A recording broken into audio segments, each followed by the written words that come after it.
He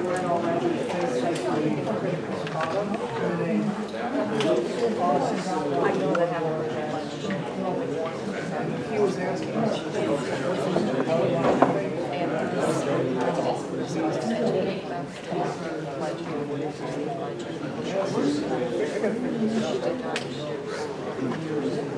Sir.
I remember you telling me that. The one that's there, the one that's really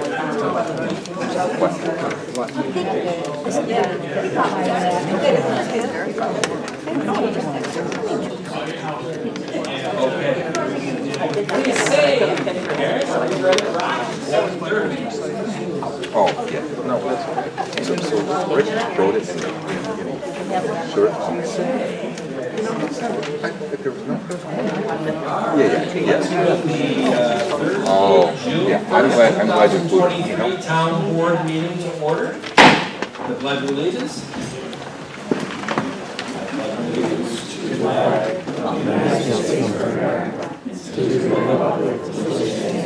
One nation, under God, indivisible, with liberty and justice for all. Dolly, can you do roll, please? Supervisor Larry. Here. Councilman Abbott. Here. Councilwoman Rizaldi. Present. Councilman Cahill. Here. Councilwoman Wynn.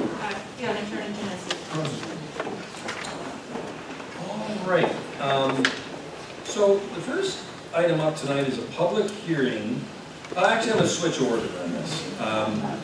The first item up is going to be a public hearing to consider an addition to the Consolidated Sanitary Sewer District, specifically Linda Lane Extension.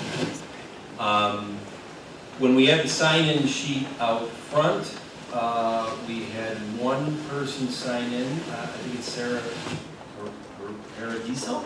Yes. Did I say that correctly? Oh, was that to speak? Yes. Oh, no. Oh. I thought it was signing it as attendance.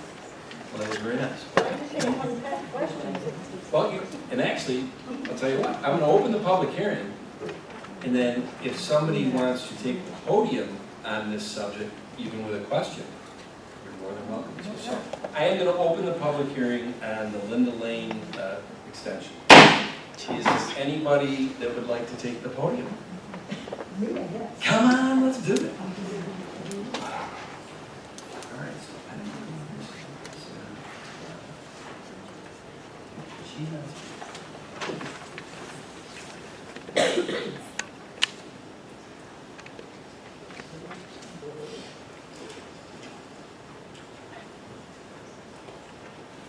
I'm Florence Fleming at 5 Lynn Lane, Webster, New York. Mary, can you help her with just move the, thank you. Did you hear me now? Well, I'm Florence Flamia, 5 Linda Lane, Webster, New York. I copied this from the Webster Herald a couple weeks ago, and I was questioning, is a one-time $1,000 will be charged at the time of connection. Now, what is that for? Is that for each person has to pay another $1,000? Or is that added to our taxes? do you, if you have more questions, just rattle them off and then we'll answer. That's the only question? That's the only question? Yeah. Paul or Art is a one-time connection fee that each resident, when they connect to resident or business, it's actually rated differently for business. It's a fee that is charged, and it's not added to your taxes. It is an upfront cost. So in that your- would be for each person that signed up for this on Orchard Street and Linda Lane? That is correct. But it is only charged when you connect. Okay. No, I did think of another question. Good for you, Flo. Do it. If the project goes through, you give you credit for that $1,000 that comes off the project cost, which ultimately gets funded. Is there a question that the project is going to go through? Because we applied for this over a year ago. Depending on the state. Absolutely. As we've discussed numerous times, the state is being a challenge, to say the least. And Charlie Jesse and I, town attorney, and Paul and everyone in our department is working hard and diligent. I don't have a good answer, Charlie. I'm going to throw this to you, and I'm going to get it off my plate. Okay, what's the question, as far as where we What struggles we're having right now We are having struggles. with the state. Maybe after Ms. Flannery is done speaking. That would be a good idea. There was another thing, there was going to be a $30,000 credit onto that because of Crosstown is going to build behind us. That little truck subdivision they're going to put in there on 6.5 acres, 10 houses. They were supposed to be adding on to the sewer farther than Linda Lane, and that was put in there with a $30,000 agreement. Is there anything you can know about that? So, Flo, and I know you were unable to join us at the second meeting. I couldn't. Right, exactly, and it's completely understandable why. We had to take that out. One, to be conservative, we don't know what is happening with that development, and two, it muddied the water with New York State. Completely muddied the water, they did not understand it. That's it, I guess. And you and I, we can talk more at any time, you know that. I know, you've been wonderful at the sewer department. And I did see 2 police officers at Dunkin' Donuts the other day, and they were great. 2 sergeants. Thank you, Florence. Well, I'm very happy that you took the vote. You're delightful. If there's nobody else to speak on Linda Lane, the board, I will close out the public hearing then. And then, so we'll close out the public hearing. Can I make a comment or two? Sure. Now we are. We have 7 properties. That is correct. And how many of the 7 properties have formally signed that? Indicated that they are committed to the project? It was definitely more than 51%, and I believe at this point it is 5 or 6. What we've done, or what I've done, after speaking with the state, and this is not because they suggested it, it's because I talked to our office, and I've decided that we would go the Article 12A route, which means that the town board is going to be doing this on its own as opposed to petition. So I'm asking that the town board on its own consider the resolution after this public hearing. If they grant the extension, the major difference will be that there's going to be a 30-day period with which a notice of referendum can be filed. So I'm doing it actually to speed move or not speed up the process. So Is that article you said, I rewrote the resolution. So this probably is one that might be a full read motion. Sorry. Is this a full read motion that you No, I don't think I can fully read. I think it may be good to mention the addresses and the points, only because that seems to be an issue. But I want to make sure that the people who are affected understand the numbers. I think they are. We've been going through this for some time. The difference is prices have increased due to inflation, labor, material costs, et cetera, over the last year when we first passed this, first approved of this matter. So, in any event,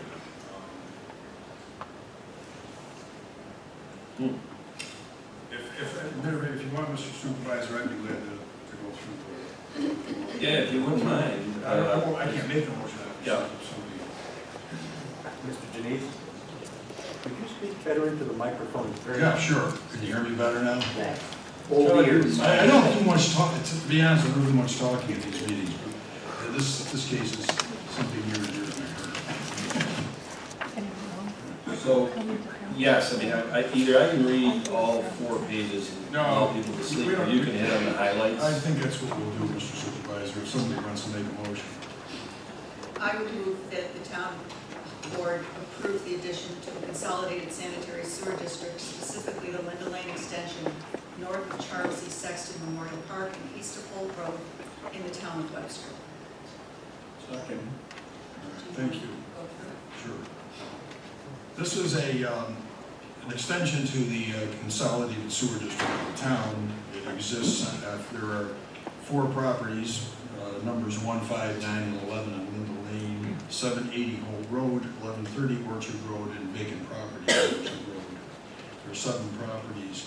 The cost of the extension, it's going to cost to construct the extension of the sewer district, is going to be $270,662, which we will be bonding. There will also be additional costs, capital fee, annually of $58.44 for each property.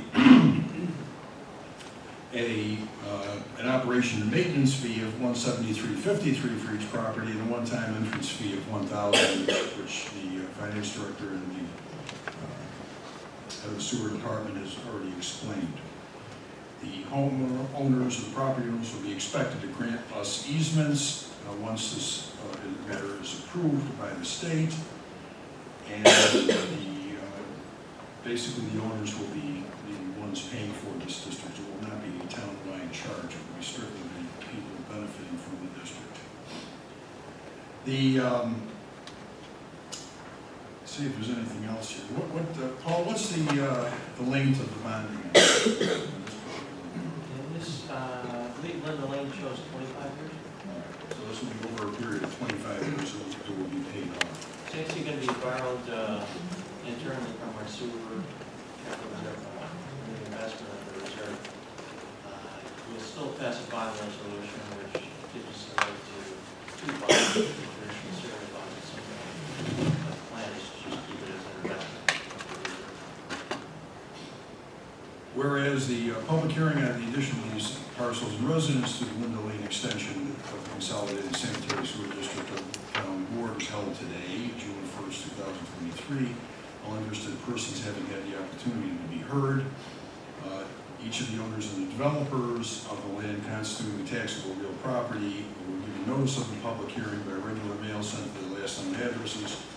A short form environmental assessment form, EAF, for the proposed action has been prepared and submitted to the town board, reviewed by the town board.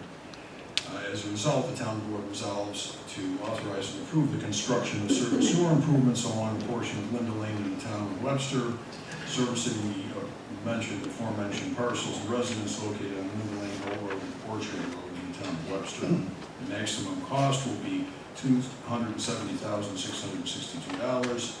The maximum amount to be financed by the issuance of bonds pursuant to the local finance law shall be $270,662.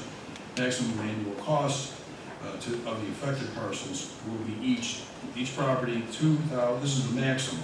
It's not going to be every year. $2,044.36.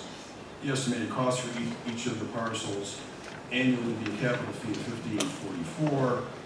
An operation and maintenance fee of $173.53, and a one-time interest fee of $1,000.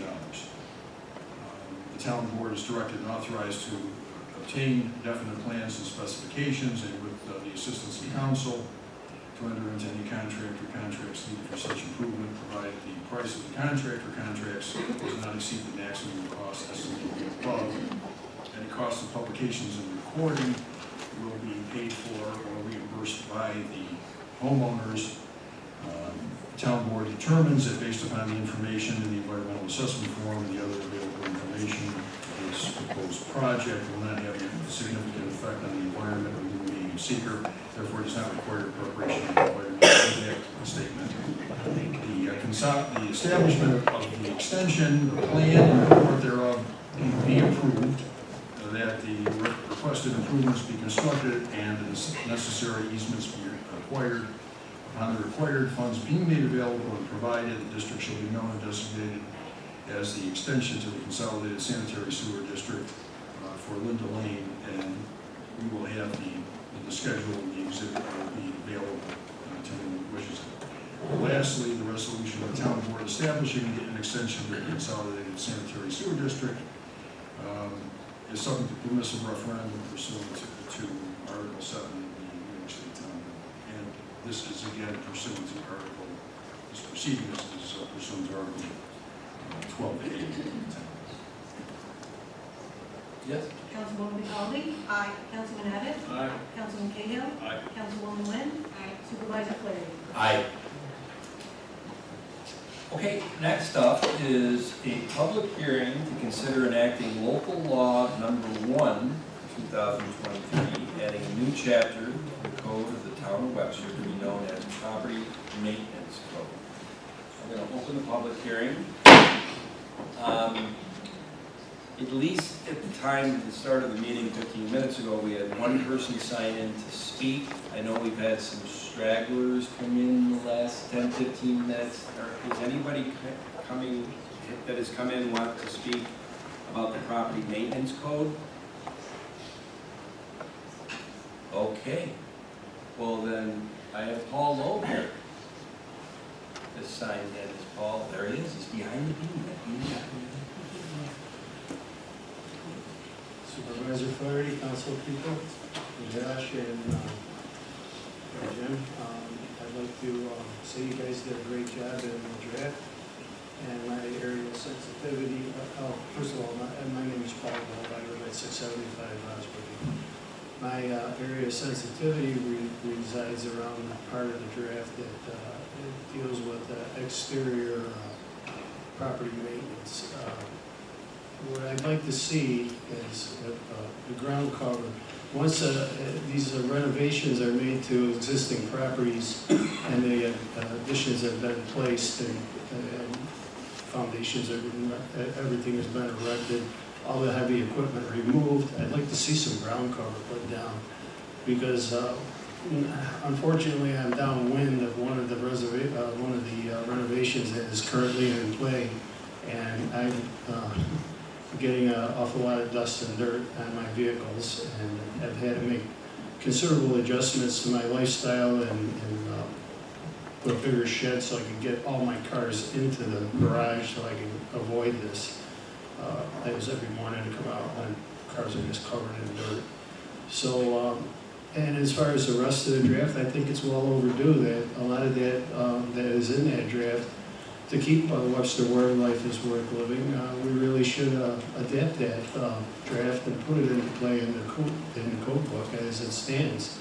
A lot of it, I believe, is already in play from New York State. And a lot of it, I believe, is picked out of the New York State code and incorporated into the draft to go into the Webster code book. So I think it's great. I think it should go into play. I think it should be underneath the code book. That's my opinion. That's all I got. Thanks, Paul. Okay, you're welcome. And I don't, I said this earlier, we get emails in or letters in sometimes in lieu of people coming into these public hearings who say they'd like their statement read, they have a conflict, they can't make it. I don't think we got anything on Linda Lane in writing, but I did get one on this property maintenance. So I'm going to read it into the record. And it's from Michael Byrne at 1496 Grand Meadows Way. He says, I'd like to comment at the public hearing regarding the Town of Webster Property Maintenance Code update. Unfortunately, I have a conflict. and unable to attend, and therefore submit this comment. Per the New York State, New York Uniform Code, the current max length of grass and weeds on a residential property is set at 10 inches. The current Webster Town Code is 8 inches. Your draft proposal is set for 10 inches, and I would propose that you modify the draft to be 8 inches max for grass and weeds on residential and commercial property in the town of Webster. I believe 8 inches is more appropriate to minimize unsightly property, trash, lawn, cutting, and debris, and to minimize the likelihood of a rodent infestation on the property of the town. And that is his comment.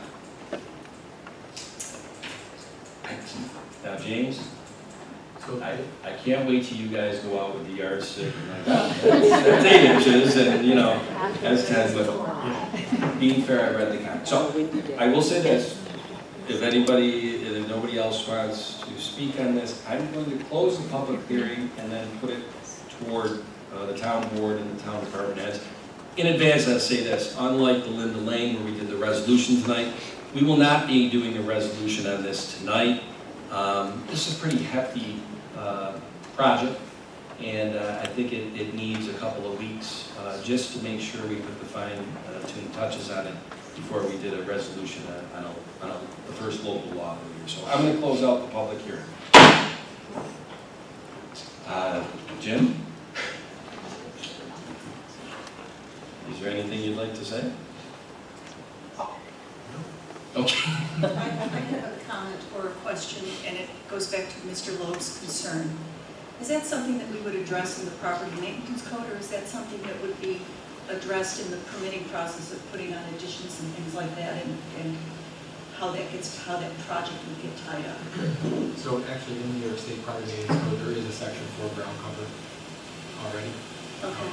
And it basically just states that any loose soil needs to have some kind of ground cover to stabilize it, so whether it be straw or grass. We're just basically already pulling that from the code, so we're not reinventing the wheel now. Thank you.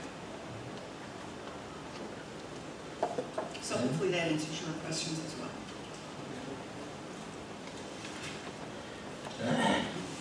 Jenny?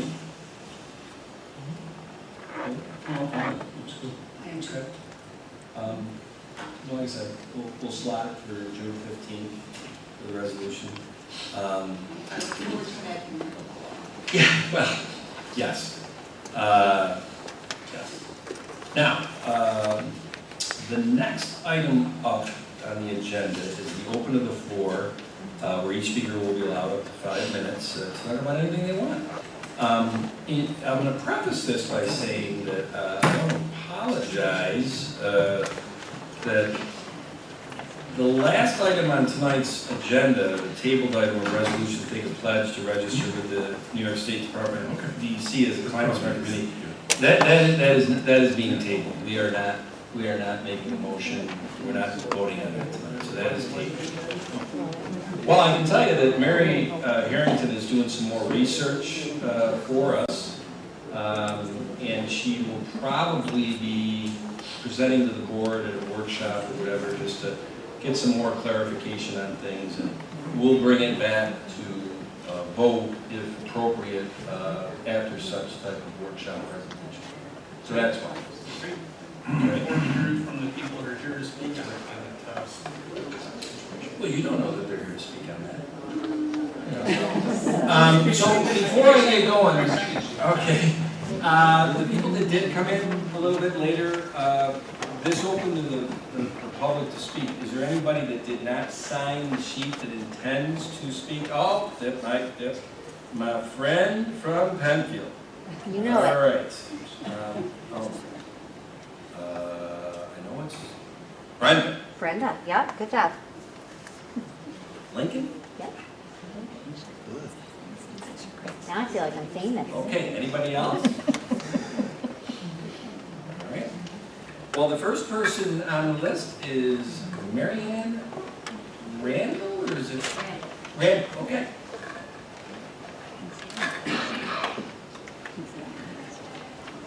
Hello, my name is Marianne. Can you hear me? Yeah. My name is Marianne Randall. am strongly in favor of registering and taking the pledge to become a climate smart community.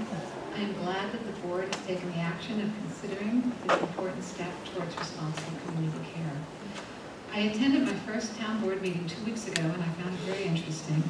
There were several people who protested the CSC, or the Climate Smart Community Pledge, due to concerns of other governmental agencies attempting to take over the running of our town board and town decision-making. I was curious about these fears, so I took the deep dive into the CSC document. Hours later, I especially was curious about the land use portion because we live in the woods and have town creeks running through our property. I found nothing that said my personal property land use would be restricted. I realized that I already must follow town guidelines for waterway protection of Shipbuilders Creek, and I'm happy to comply because the beauty and the health of that creek is important to all of us and to the fish and the wildlife. The CSC document is an excellent guideline for how we can work as a town board and a community to make energy-saving, cost-saving, and environmentally sound decisions. So many of the recommendations are ones that we try to implement as responsible parents and citizens. In our home, we recycle, we compost, we do not use chemicals on our land. We have converted to LED lights, reducing our RG&E bill. We have reduced our gas usage, converting to battery-powered yard tools and cars when possible. We have considered solar and heat pumps and pledged to consider energy-efficient appliances and HVAC when those needs arise. I understand people's concern about the cost of these actions. I am not suggesting anyone, including the town, spend money frivolously or irresponsibly, or that we judge each other on one's ability to convert to energy-saving measures. Rather, that we all consider the impact of our decisions on our town, our land, and the lives of our children, and do our best to make climate-smart decisions where we can. Many actions recommended by this CSC program would actually save the town money and give access to grants. As a taxpayer, I am always in favor of smart financial decisions. The town has a responsibility and an opportunity to be role models on this front. I hope that you will vote to take the challenge and that the residents of Webster will be proud of our climate smart community status. Thank you. Thank you, Mary Ann. And she is a tough act to follow because Mary Ann was on that podium for 2 minutes and 38 seconds. That is efficient and succinct and to the point. Thank you. Fantastic. Next up is Rebecca Collins.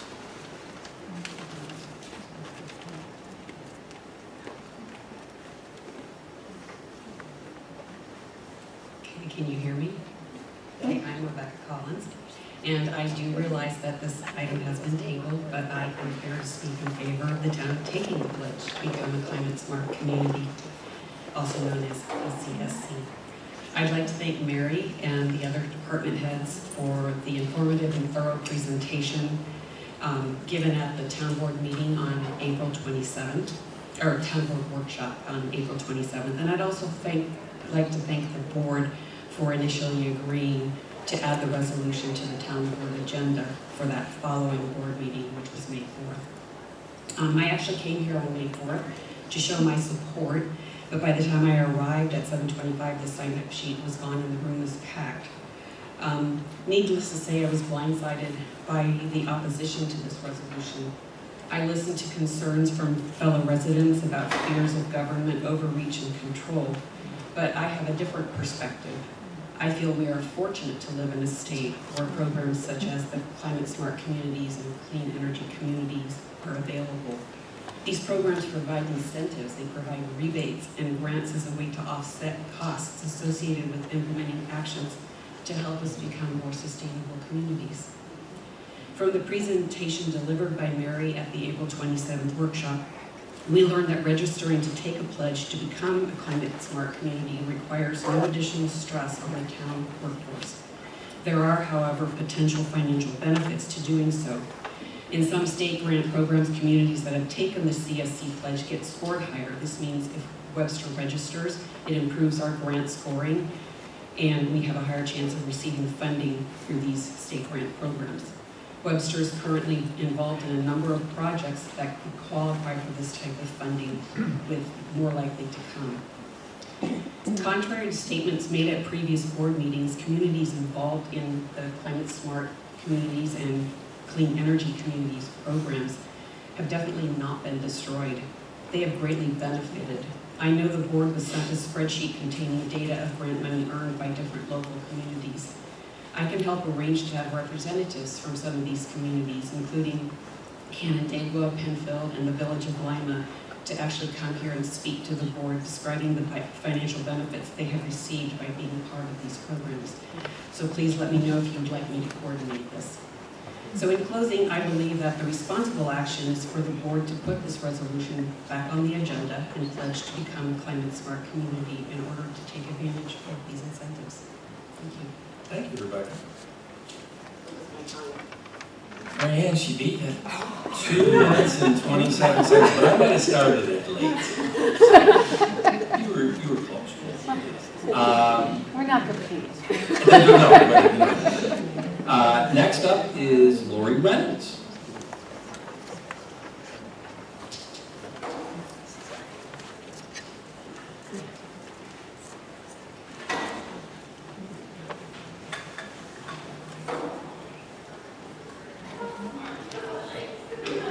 Good evening. I'm chair of the Webster Citizen Action League, and I'm representing us tonight.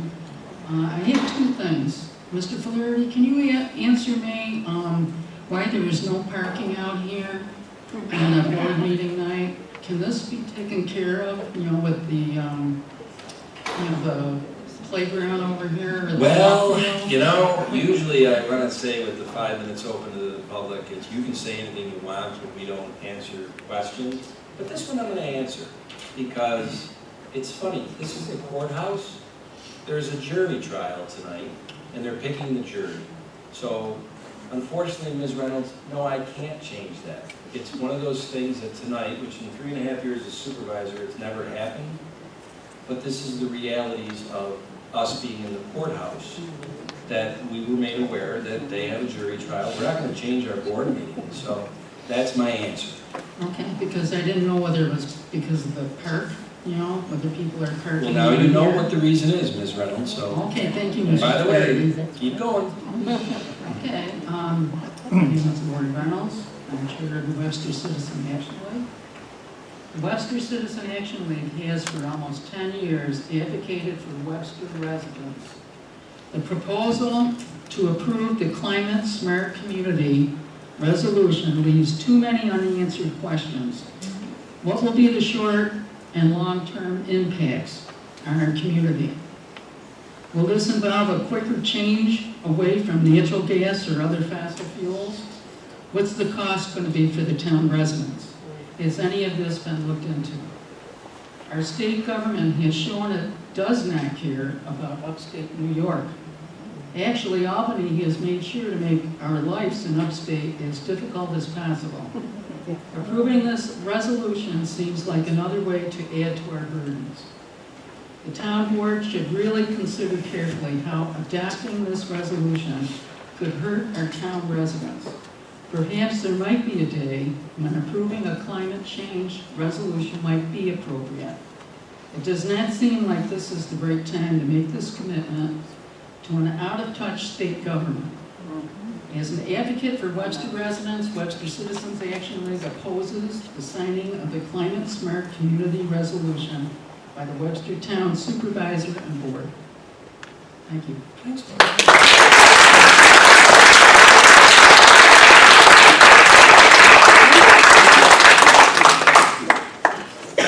Now, Marianne and Rebecca, even with me answering Lori's question, she was at 2 minutes and 37 seconds. So really, her time was probably 30 seconds less. Let's hope this doesn't influence your vote. Name that under 2 minutes. Well, Jen Fonseca's next. I'm a betting man. So I'm going to It take won't each be of under their 2 2.5 minutes and I'll do Steve well. And I'm going to 2 helpers that are going to come up. One that has some questions, you can stand right there. Okay, ma'am, come on up. So as you know, my name is Jen Fonseca. All right, Jen, you're fine. You Props think- and all. About this pledge, you think that You think that you're only taking a pledge. But tonight, I want to read the statements to you directly from the resolution. Does anybody on the board need the resolution in hand? Do you have it in front of you? I do. You do. Nobody else has the resolution? David, can you do me a favor? The resolutions are sitting there on the chair. If you could pass one out to each board member, that's fine. So, you know, as a teacher, I know there's multiple ways of learning. Some is through listening, some is through visual, some is tactile, etc. So I would like you to be able to use all of your senses tonight in order to understand what's in this pledge. And as I'm speaking and reading out each of these statements, there are some questions I want you to contemplate, not just as I'm reading, but afterwards and prior to voting on this. Question number one. As an elected Webster Town Board member representing all the residents of Webster, do you, as well as, do you agree that we believe in these statements? Because you're representing the residents of Webster. You're not representing yourself and your own intentions. But you do have that in the back of your mind. So you're doing both of those things. Do you have examples from, especially around the state, about that these whereas statements are actually true? How might those in authority at the New York State level, along with its agencies, either modify or alter the requirements of those taking the pledge? Because your name is going to be on this pledge. If it is as simple as taking a pledge to gain better access to grants, which is a binding promise, my definitions, lady, a pledge is a binding promise, according to Webster Merriam Dictionary. Why would they make New York towns commit to these belief statements and complete an online application? Do you even know what's in this application yet? Or if you haven't gotten that far because you haven't logged in yet? I'm not sure. I don't think you have because you haven't taken the pledge. So let's go over some of these statements. Number one, I want you to refer to question number one as you're thinking about this. The town of Webster believes that climate change poses a real and increasing threat to our local and global environments and is primarily due to the burning of fossil fuels. Do we really believe that? Is that true? It's our other definition. Believe, no, front page, believe, to accept as true or real. Is that true? You guys need to get up next. Yeah, get over here. We can't get you on the film. Is People this at home true? gotta see this. This Believe. is the most creative I've Listen, seen. listen, we only got 5 minutes. That's right, I'll give her 10 extra seconds because I Number said. two, You need to get up there. number two is question you. Up Do you next to have her. examples from other programs across New York State to make this true? Whereas the effects of climate change will endanger our infrastructure, economy, and livelihoods, harm our farms, orchards, and ecological communities, including native fish and wildlife populations, spread invasive species and exotic diseases, reduce drinking water supplies and recreational opportunities, and pose health threats to our citizens. Do we have examples? Do we totally believe that is true? Number three, whereas we believe, and you're going to refer back to question number two, we believe that our response to climate change provides us with an unprecedented opportunity to save money, to build livable, energy-independent, and secure communities, vibrant innovation economies, healthy and safe schools, and resilient infrastructures. Do we believe that 100%? Is that true? I'm gonna do something different here. Examples? I'm gonna give you 5:30 because I've said, you're at Whereas 4:20, we you're at number 3, the so you're gonna run out on 10. Do we believe the scale of greenhouse gas emissions reductions required for climate stabilizations will require sustained and substantial efforts? Refer back to question 1. Do we all believe that's true? And number 5, refer to question 3. We believe that even if emissions were dramatically reduced today, communities would still be required to adapt to effects of climate change for decades to come. This is very dangerous because the next 10 points, the statements, you must adopt those if you sign this pledge. You are saying you are building a climate smart community. inventory emissions, set goals, plan for climate action, decrease energy use, shift to clean renewable energy, use climate smart materials management, and number 6, implement climate smart land use. This is the most dangerous. Turn the page, because Cornell law says what a pledge is in legalese, which is a type of security interest in which a lender takes You are now at 5 minutes and 30 seconds. personal property as security of an obligation. This is in the application. I'm going to do you a favor. Who's got numbers 5 through 10? Do you have it on the back of yours? No, You don't have 5 nothing through there. 10? I am Okay. gonna move on. Well, you're done. I am. You are. Okay, thank you, Jen. Vote And no. I want to thank you I very need much 3 for no's, but I would prefer 5.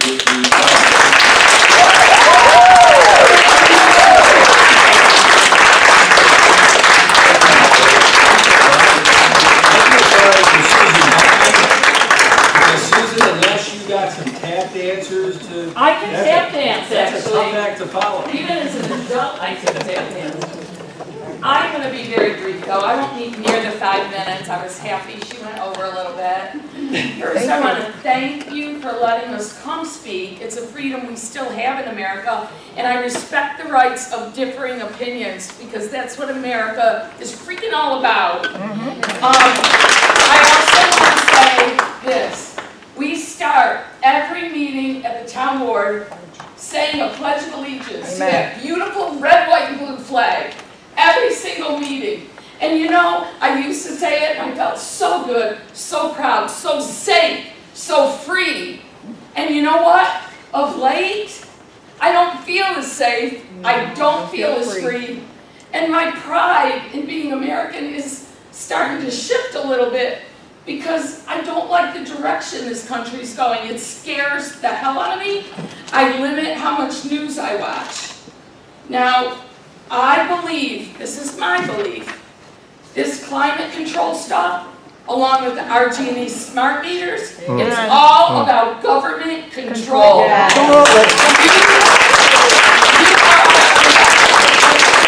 Webster, where life is worth living. Yes, I believe that. I love living in Webster. Elected officials, we want to govern us and represent us.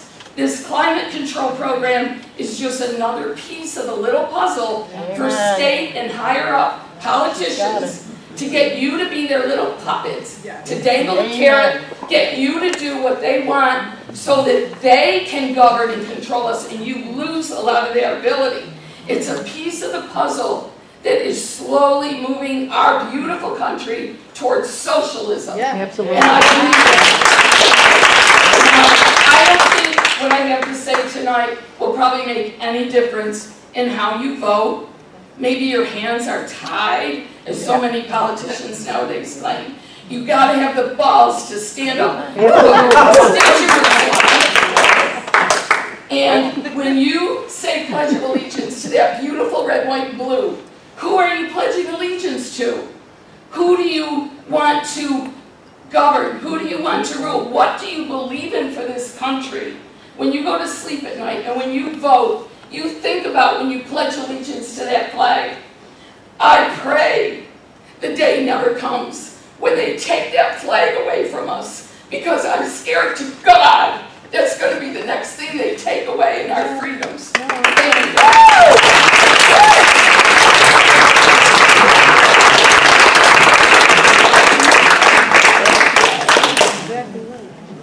Well, I'm going to rephrase it. Michelle Anderson, that's a tough act to follow. I don't think Well, you... No, she is a tough act. That's a tough act to follow. That was terrific. I agree. Are you going up there? Well, yes, but I have to ask you, at the last meeting I had to. Nobody can hear you, by the way, I'm so so that's why you sorry. should go up and... Yep, we'll do, you you know. want to credit. All right? Okay. So Yeah. Michelle Anderson is next. And you might at home recognize her face because she was one of the prop holders for Jen Fonseca. Doing double duty tonight. So I have to ask you a question. At the last meeting, because I was under the line, you said I got 2 extra minutes. I'm not saying I'm going to use them, but if I should, do I have your permission to do that? Michelle, Yes. and I hope you appreciate this, No. Well, I don't Because, appreciate you know, it, but you have to be a man of your As soon as I word. give that favor to you, Mhm. it'll widespread over the next couple of years where everybody wants that extra 2 minutes. And, I'll remember you that. know, so, It's okay. I know you remember. It's all right, no problem. We're good. You're So- at 31 seconds in. Am I really? Okay, well, here we go, folks. I have to say, and I've never really been sworn into office for anything, but I'm assuming, and I hope I'm assuming correctly, that you all put your hand on a Bible and swore to represent the constituents who elected you to office. That's a big assumption. And in doing so, I am hoping that you've had enough time to read the application for this Smart Communities Plan, and if you haven't, well, I'm going to read some of it for you.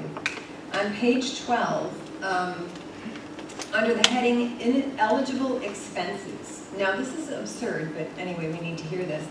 The following expenses are not eligible as match for reimbursement under the Smart Communities Plan.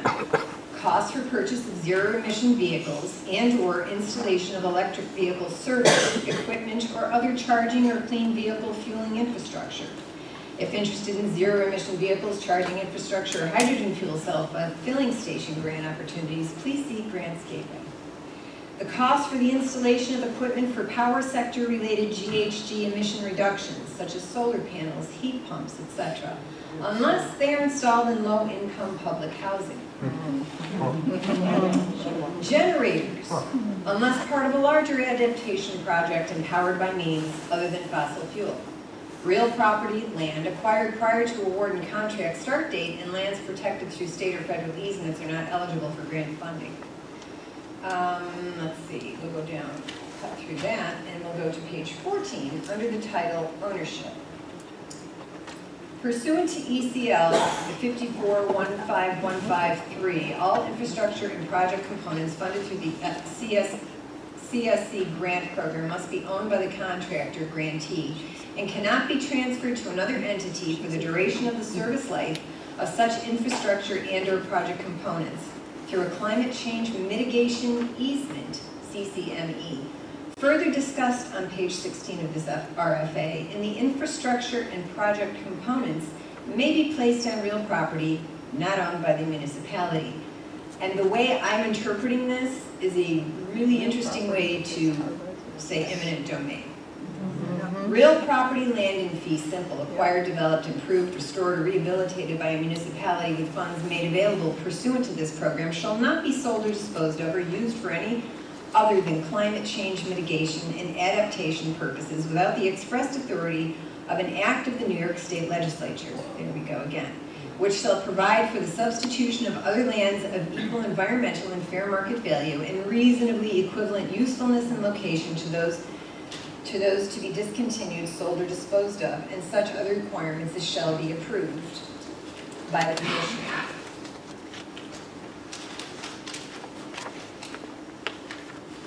So now we come to page 34.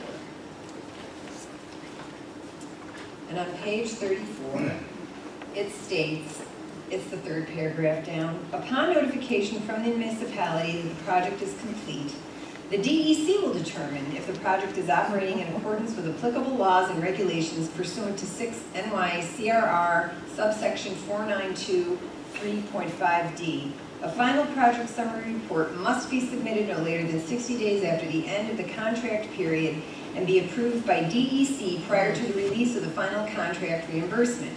The final report must report on all aspects of the program, include photographs and copies of media promotion, detail how grant funds were utilized in achieving the goals set forth in the work plan, summarize the obstacles experienced and how they were overcome, and include monitoring and metrics data pertaining to the project's GHG emissions reduction, risk reduction, or other appropriate metrics as defined in the contract work plan. And on page 35, under the heading Protest Procedure. Now, the DEC is running this show, according to this. However, it says the DEC does not have a formal protest procedure. You just hit 5 minutes. Okay, just by the grace of God, give me 2 more seconds. No? You got 30. All right, who else wants to pick this up? Go. No, I'm not gonna break the rules. Okay, thank you.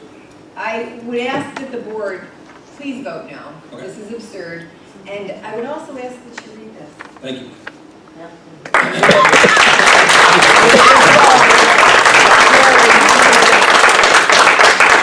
All right, next up is Eileen Warren.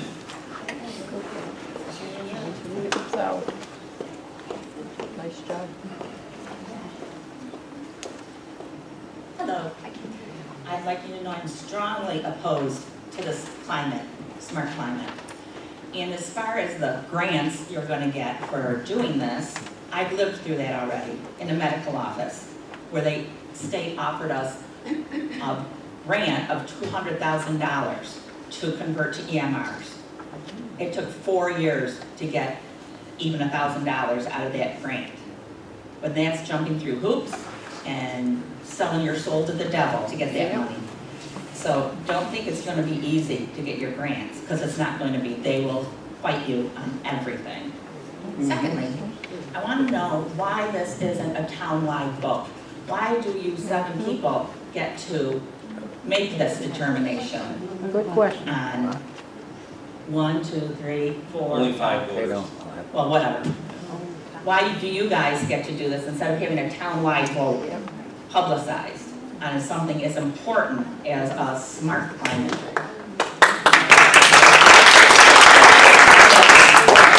They need to know. If you'd like to. Are you sad? I'm done. Okay. Don't think you're gonna get that money from the government. The only matters that can be put up for a referendum are those that are permitted by law. We are a representative democracy. You vote for your representatives, they enact the laws. There are a certain number of matters, some of which are binding. Occasionally they are laws that the voters vote on, but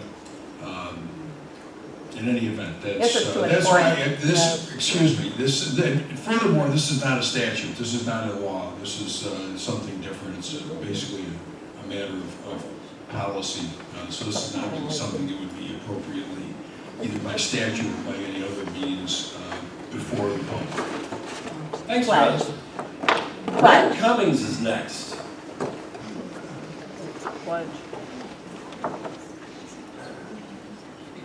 Thank you very much for the time tonight. First, I'd like to correct my statement in my last meeting where I said if anyone had worked in a manufacturing plant and try to power it by renewable energy, I said they use gigawatts of power. That's not exactly correct. It didn't sound right to me. So I spoke to some folks in the natural gas industry who supply energy. And they said it's about 14,000 kilowatts per day for an average large plant. Now that depends on what you make, all that kinds of stuff. But that turns out to be 5 gigawatts a year. So I was in the right ballpark, wrong time frame. Just to put it in perspective, some of the biggest windmills, if that's the type we would choose, it would take 1 to 2 windmills per large factory to power that factory. Just, again, to put it in perspective. And that doesn't tell you when you will have the power. It's just, that's what the total output would be. So, real quick, I looked at, why would we want to become a CSC certified community? And this is from their website. What it says is, you will get better scores on your grant applications. I won't rehash how it takes to get grants. But it doesn't guarantee you anything. It just puts us potentially ahead of someone else who hasn't done it. That's really all it does. It gives us state-level recognition. Big deal. Streamlined access to resources, that's a good thing. Networking with peers, not a bad thing. Cost savings, and I won't go through them all. I am for the CSC concept. I am not for signing up for it. They have a beautiful manual. And Mary, when you go through this, several of us who's gone through this, we ought to give you what we found because it's daunting, the number of websites to look at. But they have a great manual. That one page that Jen showed you, It's over 220 pages of detail, okay? But it tells you every single step, how to do it. I mean, it's a great manual, whomever put it together. It's my opinion that while it says it's voluntary, we have a voluntary army in this country. But once you sign up, it ain't voluntary anymore.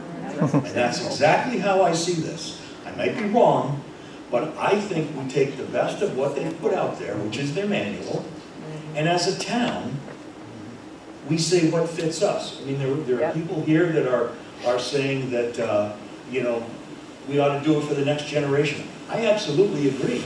Absolutely agree. It's just I don't want them telling me what to do. I came out of the automotive industry where quality requirements came out in the 80s. They were voluntary. They ain't voluntary. And when they say it doesn't cost you anything, just in the very first thing, how much time left on? Just in the very first thing. You're doing great. It says you have to create a task force. So someone said it's not going to add to your workload. You guys are the task force unless you get volunteers, which is fine. You have to appoint a climate coordinator. This is going to be a full-time job when you see what these 250 pages outline for us to do. It is a huge undertaking, and to think it's not going to cost us anything is ridiculous.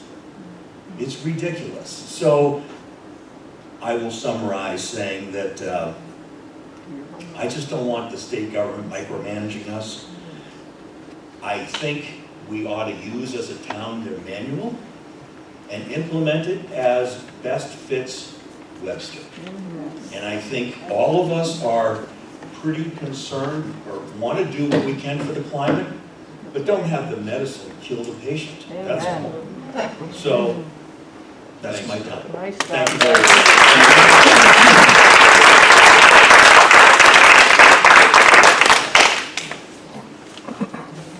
Next is our friend from Penfield.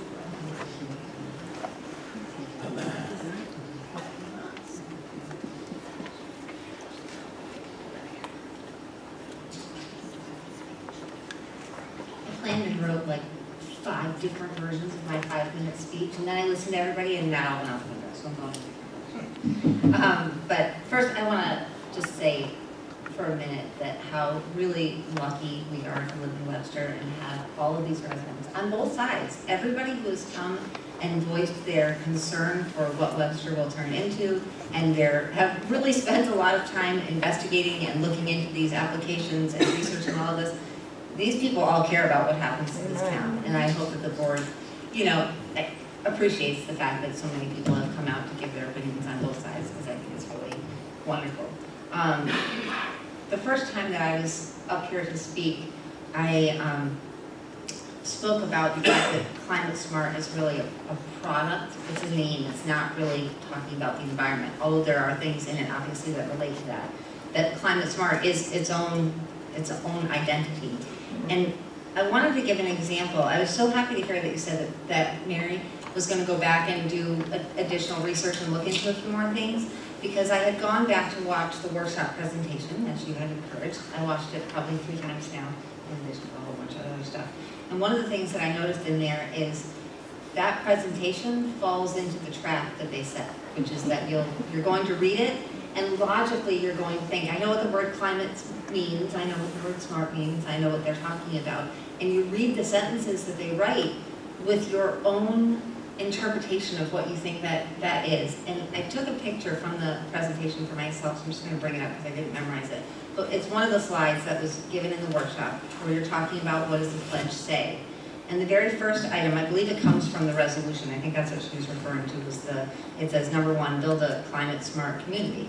And her answer is logical if you were reading it as if it were a sentence. She talks about transitioning to LED lighting, managing the treatment for the stormwater, prioritizing flood resilience. That is a very logical response to the words that were on the page. When you go out and you look at the details of what that the requirements of that particular item are, it doesn't have anything to do with the things that she wrote on the page. They're talking about who the people are that will make up the task force, who the people are that will be in charge of the thing. They are not talking about you creating a good Webster. They're talking about the people that you are going to assign to be the cheerleaders and the advocates and the researchers and whatever else they have to do for this project that are in it. But it's that kind of wordplay that they do, that if you're not really reading this with a fine-tooth comb, you're going to miss it. So I wanted to call that out, and I wanted to say thank you, and I just wanted that to be something that, you know, a word to the wise as you're going through and preparing for the next workshop or that additional detail, that you're paying very close attention to what's in those things. Michelle, I believe, was actually reading from one of the sections that's in the application, which everything that's in the resolution is, it's ultimately going to lead to what's in the application. And she was reading about the section where it talks about the land use. That was the second topic that I talked about when I was here. I brought up the anti-rent movement, and I got kind of cut short, so people probably didn't necessarily catch the connection between the anti-rent movement and how it related to climate smart. But at the end of the day, the contracts that were signed by the people in the anti-rent movement were signed at the beginning, in the 1600s. Those, whatever benefits came from them getting the land and being able to set up their farms there, they got the benefit of those things, but the contracts were signed in perpetuity. So multiple generations later, when there were problems and financial systems were crashing and those sort of things, and it wasn't even the original patroon, it was several generations later for him, they needed the money, they wanted to collect the money. The generations that were forced to pay on it didn't even know the contract had been signed. They didn't give their consent for that to happen. When you get into this climate smart package down the road, if we're agreeing to a resolution as it goes down to the road, we're going to see benefits in the short term because there's grant money, and more grant money. There's a lot of money that's tied to these things, and it doesn't stop with what's listed here because they make this climate smart a requirement for many other government programs. But it's the pickle that unfortunately you guys signed up for, because you're going to be put in a really hard position. It is going to get very hard to get grant money if we don't sign on for this. At the same time, we have needs and things that need to be done. 4:45. Ooh, I got a whole 30 seconds on. I obviously am opposed to it. I think it's something that you guys really have to think about, and I'm glad that the attorney is here tonight, because as you're going through the application and there are shalls, attorneys know what that means. When it says you shall do something, that's not an option. And I want you to read it with a fine-tooth comb, because they're telling you what they're going to do with it. It's not hidden. So thank you.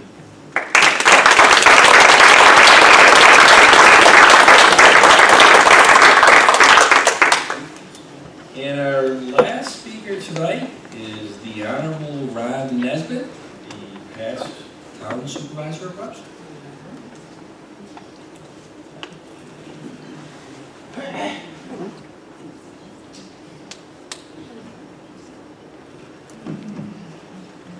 I'll change the topic a little bit here.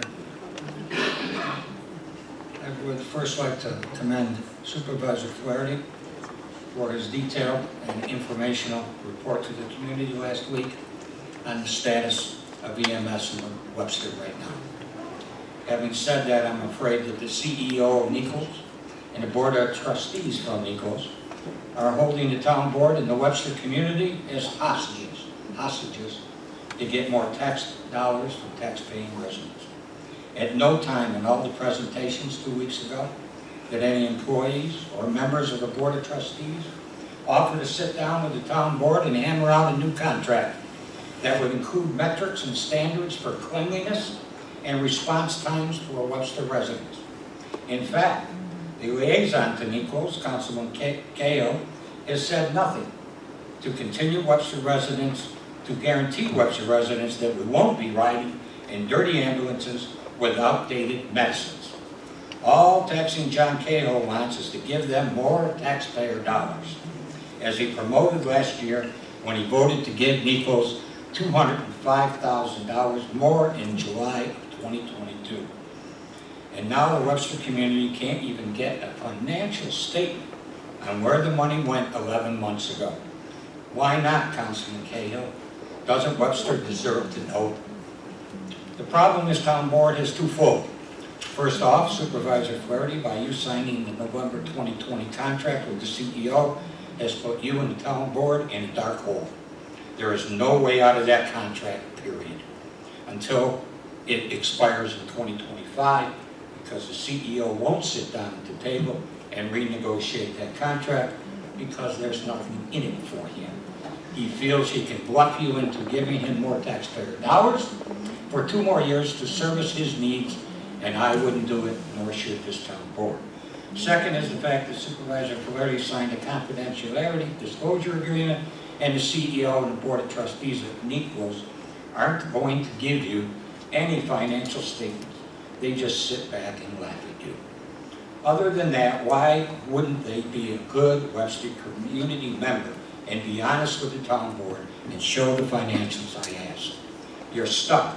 So instead of giving them another penny of taxpayer dollars, I would sit back and let them operate their business until 2025, and then go out to RFP. And Nico's request from the town board, all they asked for is more money from the Webster taxpayers without telling the community how they would improve service or clean up the filthy ambulances that would be servicing Webster. There is no reason for this town board to give them any more money at this time. It's not your fault that they are overextending themselves on a new building that can't afford, owe the contractor thousands of dollars yet, have no generator, have not complied with the Webster Planning Board on putting in the landscaping for the site and their neighbors, has outdated ambulances, owes the Board of Trustee member $100,000 he put into the building, and having the CEO getting paid for being a paramedic who isn't doing the job. Let them operate as it is right now, and if they make it to 2025 under the current contract, good for them. But if they don't and fold because of lack of funds, this town board will be able to go to RFP quickly and find someone else to service Webster. You're not doing anything wrong here, but following this contract this CEO signed. Don't listen to or believe in his crying all the time for his benefit. No more taxpayer dollars until we get a new contract that makes sense to Webster residents and lays out cleanliness, metrics, response times, no outside agency taking employees away from Webster. We need a dedicated community ambulance. And quickly, my time is running out, but on another topic, I would like to ask the town board if Webster has secured a post agreement from the Coke Company to promise to pay full assessed value on the new plant from day one without any reduction in town tax.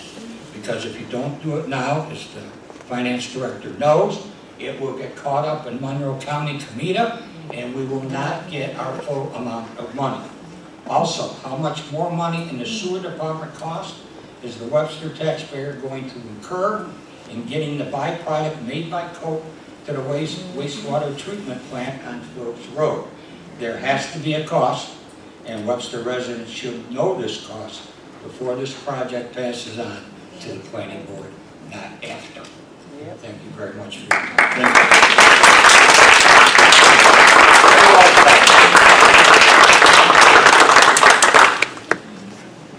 Okay. All right, next up is we have 3 sets of board minutes to be considered for approval. We have 2 meetings on the 18th, the workshop, 5:30, regular board. 7:30. I've read those minutes. I make a motion that we approve the May 18th, 2023 workshop. Second. Supervisor Flaherty? Aye. Councilman Cahill? Aye. Councilwoman Wynn? Councilwoman Cowley? Councilman Adams? Aye. And I also make a motion that we approve the May 18th, 2023 regular board meeting minutes. Second. Supervisor Flaherty? Aye. Councilwoman Cowley? Aye. Councilman Abbott? Aye. Councilman Cahill? Aye. Councilwoman Wynn? And the workshop last week, on May 25th, I make a motion that we approve those minutes. Second. Supervisor Flaherty? Aye. Councilman Abbott? Aye. Councilwoman Cowley? Aye. Councilman Cahill? Aye. Councilwoman Wynn? Ed? No? Bill? No, I missed you this week. I reviewed the bills submitted by the Director of Finance and recommend that we pay them as needed. Second. Councilman Abbott? Aye. Councilman Cahill? Aye. Councilwoman Cataldi? Aye. Councilwoman Wynn? Aye. Supervisor Flaherty? Aye. And I reviewed the prepaid warrants as submitted by Paul Adams, Director of Finance, make a motion we approve those. Second. Supervisor Flaherty? Councilman Abbott? Aye. Councilwoman Cataldi? Aye. Councilman Cahill? Aye. Councilwoman Wynn? Aye.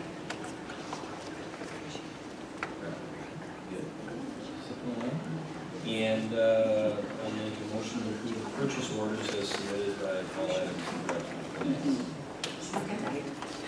Supervisor Flaherty? Aye. Councilwoman Wynn? Aye. Councilman Cahill? Councilwoman Cataldi? Aye. Councilman Abbott? Aye. Paul or Mary? The cost for the courthouse repairs is coming higher than was originally expected, so this is to authorize a transfer around $180,000 versus the original estimate of $130,000.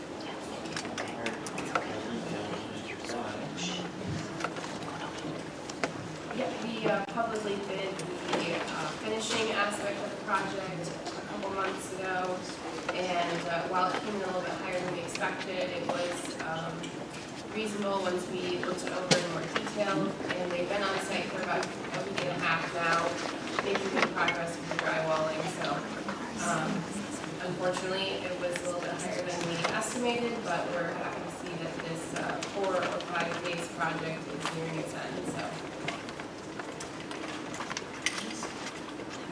Well, as you walked in this morning, or to the room, you saw the drywall going up in the room, so another questions from the town board members? No, done a good job. It's getting coded up.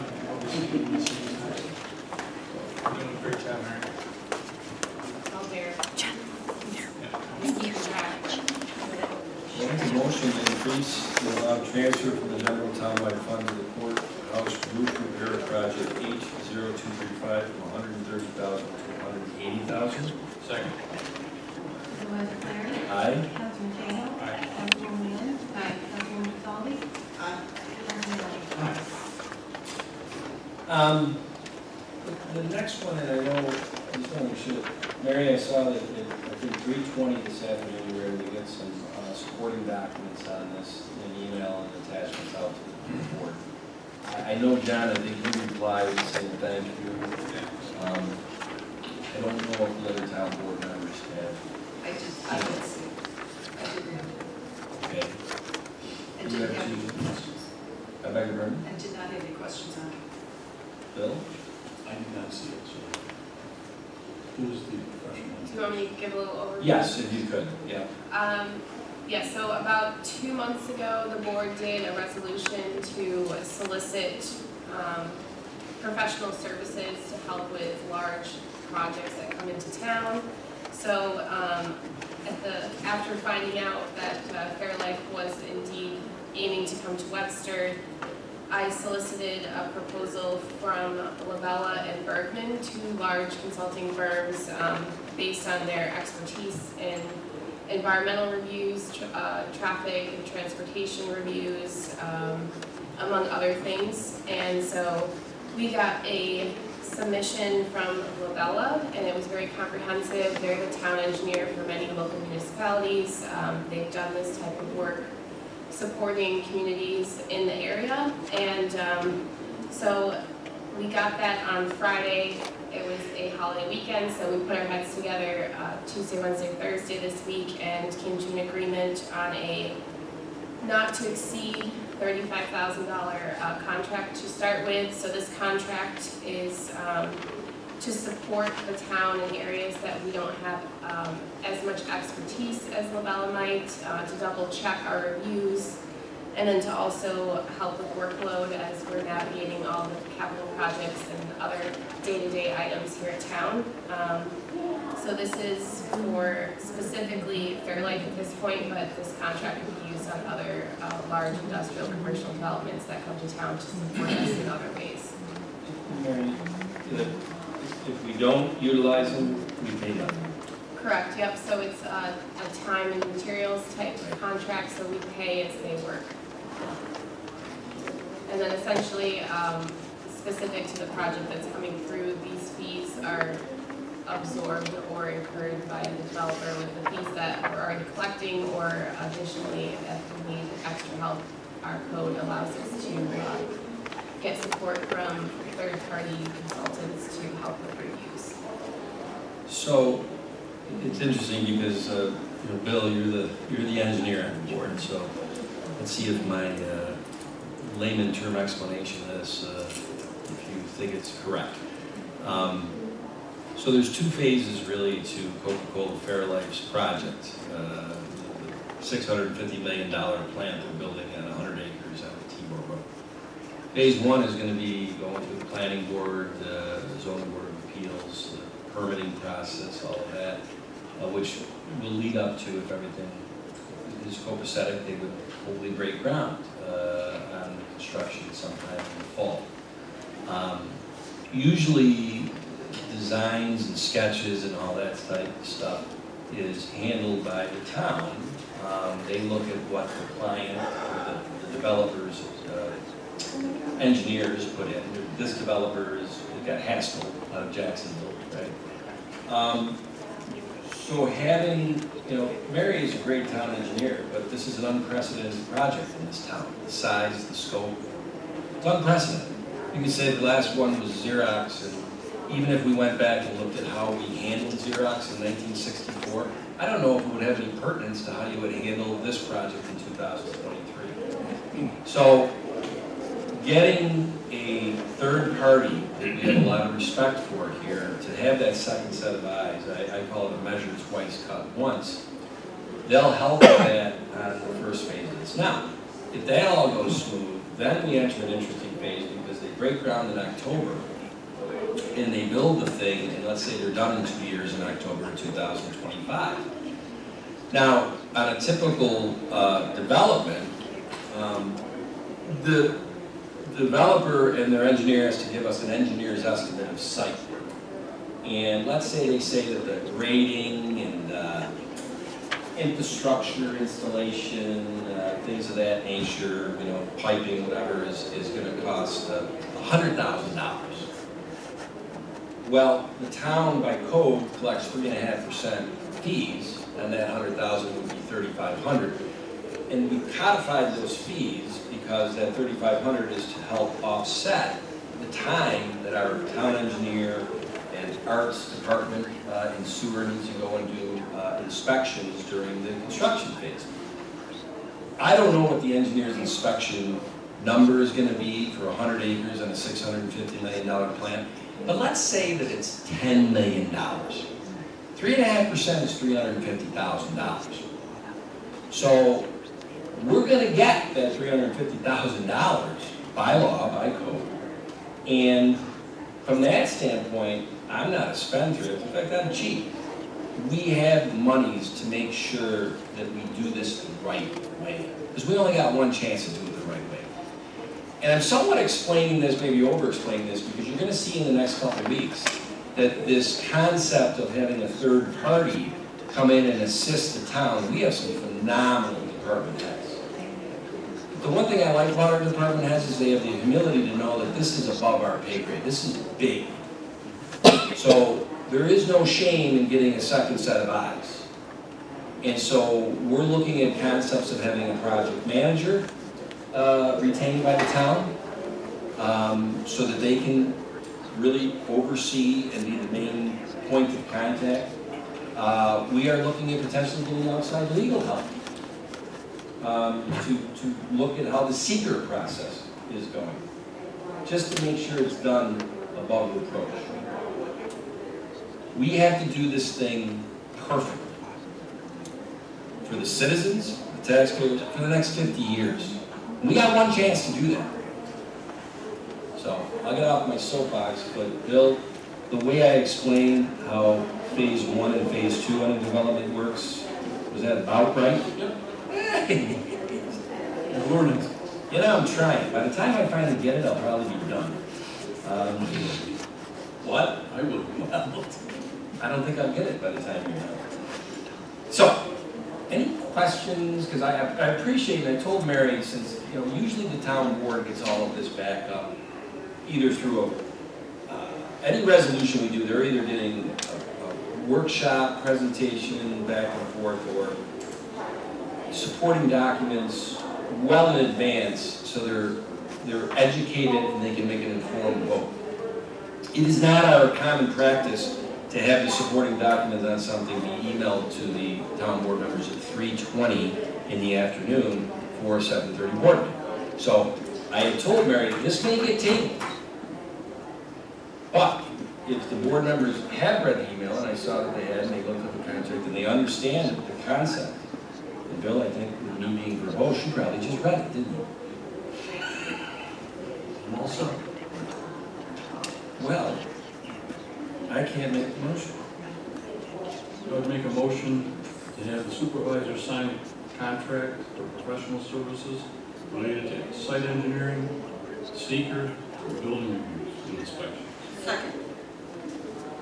Councilman Abbott? Aye. Councilwoman Caldwell? Aye. Councilman Cahill? Aye. Councilwoman Wynn? Aye. Supervisor Flaherty? Aye. And just a sidebar to this, because we already have Barton and Judas involved in the engineering of the sanitary sewer plant, from that standpoint, we already have a relationship with them. They most likely will be the third party that's assisting on sanitary sewer lines and inspection and things. Is that correct? That's absolutely correct. Fairlight is putting in, will be installing their own pre-treatment system. We want to stay consistent with what they're building, what they're setting down the plant, and how it affects the town's facility. Good. All right.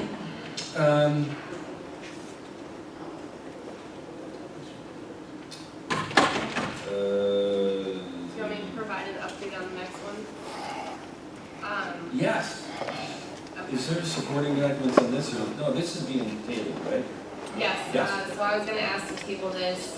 We did have a great workshop on May 18th where 4 firms came in and presented their take on helping the town with procuring more grants. And we had a lot of good feedback from the board, so thank you for getting back to us on your thoughts. And then quite an interesting meeting of the minds internally. So we just want to take a couple more weeks and negotiate scope and fee with one of the consultants and then bring it back in 2 weeks. Thank you, Mary. Thanks, Mary. I couldn't, yeah. I would move that we table the resolution to contract and allow the supervisor to sign an agreement for professional services related to granting public funding assistance for the town of Webster. Do I need to put a date on that table, or just leave it at table? Just table. Okay, that's my motion. Second. Councilwoman Caldwell? Aye. Councilman Abbott? Aye. Councilman Cahill? Aye. Councilwoman Wynn? Supervisor Flaherty? Aye. And we did get supporting documentation from Chris Philo. Does anybody have any questions on the Cernus vending agreement? No. Okay. I would move that we allow the supervisor to sign an agreement with Cernus Vending to provide vending services at the Webster Recreation Center. Second. Councilman Abbott? Aye. Councilman Cahill? Aye. Councilwoman Wynn? Aye. Councilwoman Caldwell? Aye. Supervisor Flaherty? Aye. Boy, I hope that Pat Stevens has something very important tonight, because he's missing a milestone resolution, isn't he? Well, it's trust in my hands, I suppose.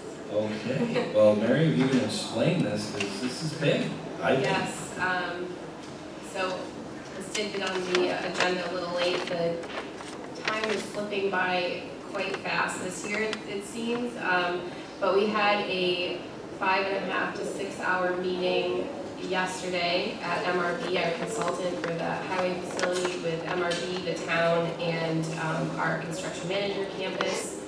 And we went page by page through all the drawings. We are at 95%.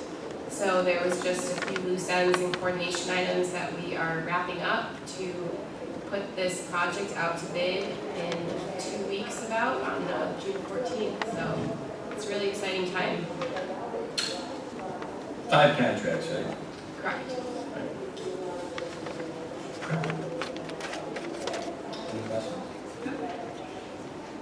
I make a motion to advertise and solicit bids for the Town of Webster Highway Facility Project and for the said advertisement to be published in the Wednesday, June 14th, 2023 Webster Herald edition. Second.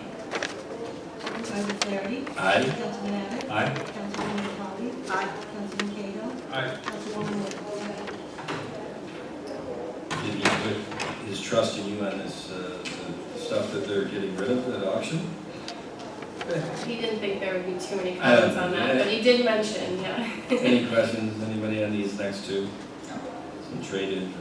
Okay, I make a motion to declare the following items for auction from the Highway Department: a toolbox for old number 56, tag number 5157, transfer tag for old number 56, tag number 6223, and toolbox for old number 56, tag number 6246. Supervisor Flaherty. Aye. Councilwoman Wynn. Aye. Councilman Cahill. Aye. Councilwoman Capali. Aye. Councilman Abbott. Aye. I'm embarrassed to ask this. Is that a nickname for one of the trucks? Yes. It's truck number. Old number 50. It's old. Is it gone? Oh, okay. It's dead? It's passed on. Okay. And then I also make a motion to declare the following item for trade-in from the Highway Department: a 2014 John Deere loader, tag number 06099. Second. Supervisor Flaherty. Aye. Councilwoman Wynn. Aye. Councilman Cahill. Councilwoman Capali. Aye. Councilman Abbott. Aye. And on the tabled item, I just want to make sure that this is done correctly, Charlie, because I don't know when it'll show up on a future town board meeting agenda, if ever. So I don't want to make a motion to table it. Do we have to do anything? It's sitting there on the agenda as a tabled item. We're not doing anything on it. But I feel as though maybe I'm just nitpicking. If we table it, does that by definition mean it has to go back on the agenda on the Well, you can 15th? table it on a date. Set a date. Okay. And if we do that, then if it doesn't show up on the June 15th agenda or the July 6th agenda, that fits into that type of resolution. Correct. Okay. There's no, as far as I know, it's not a time limit on this. Okay. Well then, I want to make sure I got the wording. How did you, was there a Latin term? Yes, I did. God It's darn it. basically without date. Okay. I make a motion to table the resolution to take the pledge to register with the NYDEC as a climate smart community without a date. I'll second that. Supervisor Flaherty. Aye. Councilman Cahill. Aye. Councilwoman Wynn. Aye. Councilwoman Capali. Aye. Councilman Abbott. Aye. All right, now that concludes the formal public part of the meeting tonight. We will do our round table. I feel like we've missed that. But I will say, once we're done with that, I am going to make a motion to go into executive session. And Charlie, I just want to make sure that motion that I make will be under section 105.1, subchapter F. 105, subdivision 1, subdivision F. Okay. So regarding the employment, financial credit history of a particular organization. Okay. And then I'll make that motion after we do the roundabouts. Art? Anything? Yes, I'd be happy to announce our flush truck has been back for probably a month now. It's been out of service in the repair shop for probably 6 months. Prior to that, it's been out 4 days a week, so we're very, very happy to have that back. And with Charlie, we have been muddling through the state process, so that's a stressful situation, but everything is good. We're enjoying the good weather.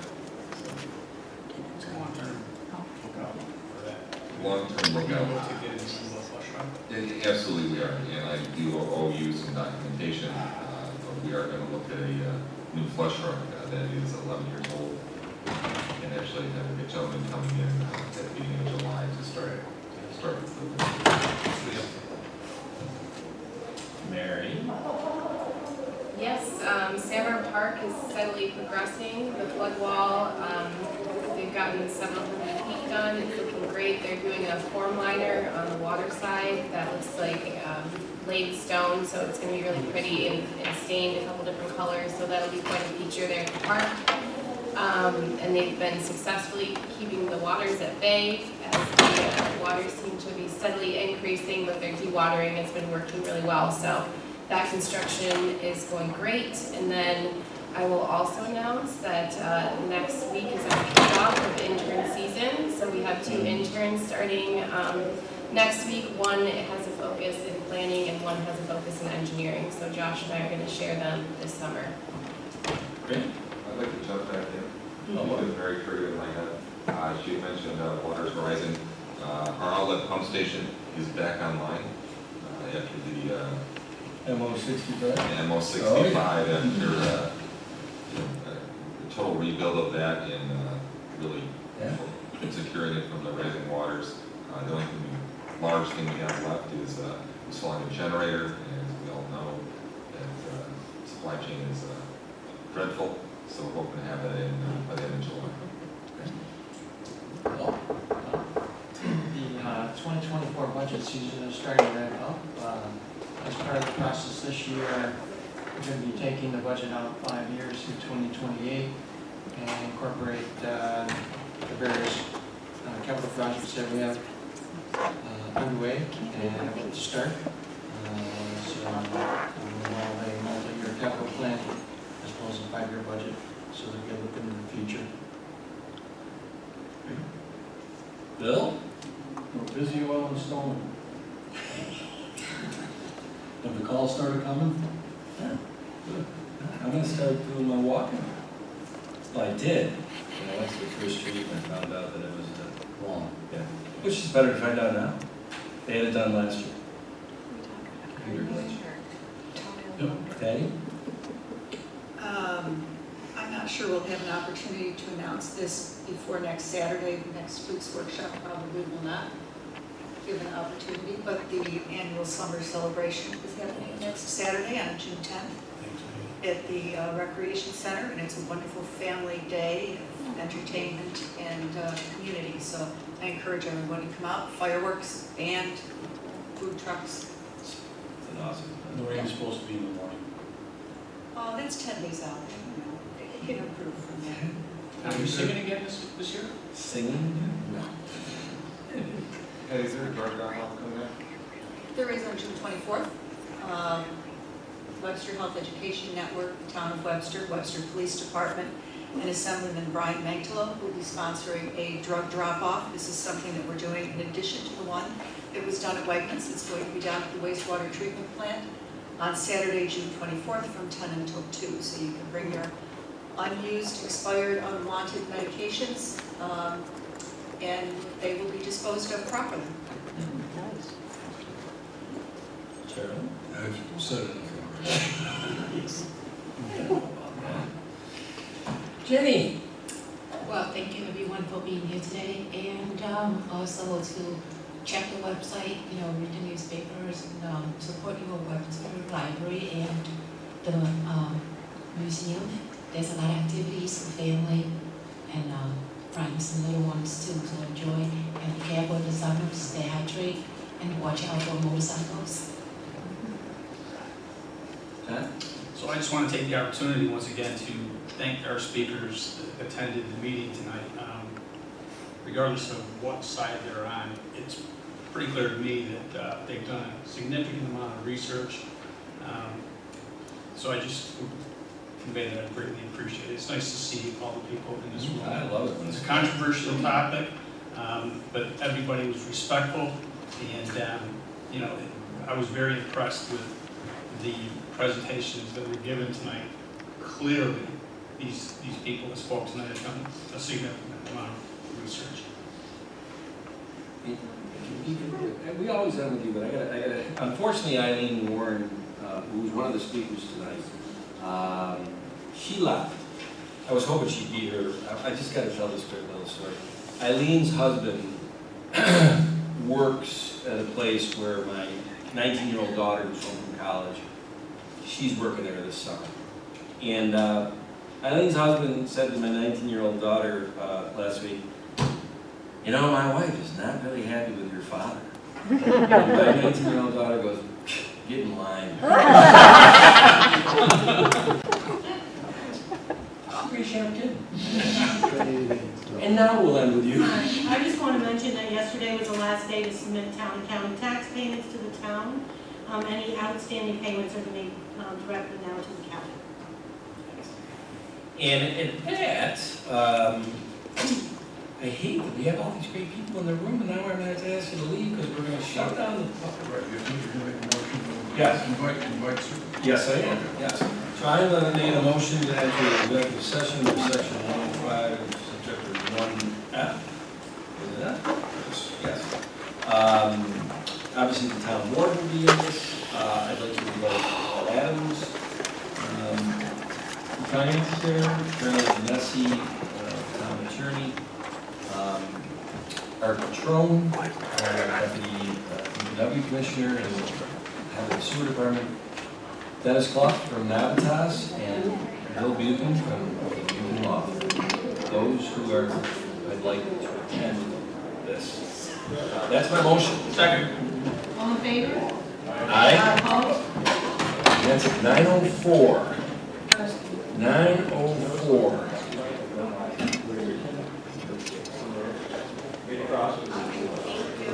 Okay.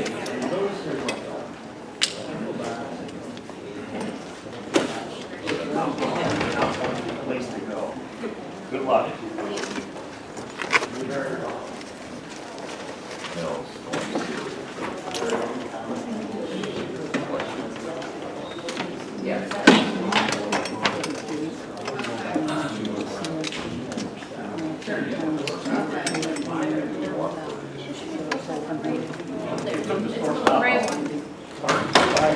Karen, I'll text you. Although